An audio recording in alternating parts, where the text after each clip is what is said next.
For about a year and a half, it felt like I was just barely surviving. It was a year marked by massive loss, deep grief, and significant change for my family. In March 2024, Will's mom passed away. In July, I came forward about my dad's abuse and painfully separated from my parents. And in October, we welcomed our newborn baby son, Grant, all while in the early days of planning Fireside. For months, it felt like I was just barely getting through one day at a time. It was a season of emotional turmoil and mental exhaustion, made even heavier by sleepless nights. And yet, even in the hardship, I knew and felt that God was still with me. Still, the days were long. My mental and emotional capacity decreased so much that I couldn't be fully present in many of my relationships, in my marriage, with my kids, even with my friends and my community.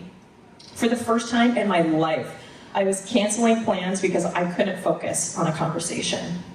I struggled with everyday tasks. Meals didn't get made, the bathroom did not get cleaned.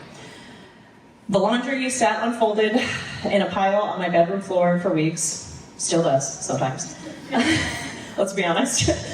But in the middle of all that, I clung to a small hope that one day I wouldn't feel like I was drowning.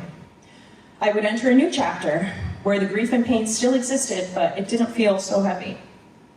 In the last couple of months, it feels like I finally entered into that next chapter. I'm not drowning anymore, and my head is finally above the water.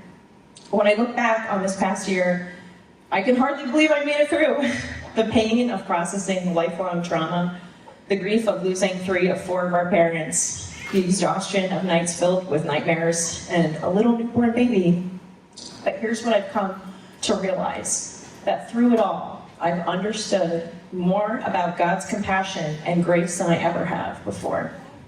I was at the very end of myself, but God was not. His word, especially the book of Psalms, became such a comfort to me. His people, my church family, showed up with listening ears, with meals, with babysitting, and with love for me. I came face to face with truth that I could not earn God's love. Even when I felt ashamed that I couldn't manage simple, daily tasks, His grace for me never lessened. Even when I wasn't as involved serving here at church, His love for me did not decrease.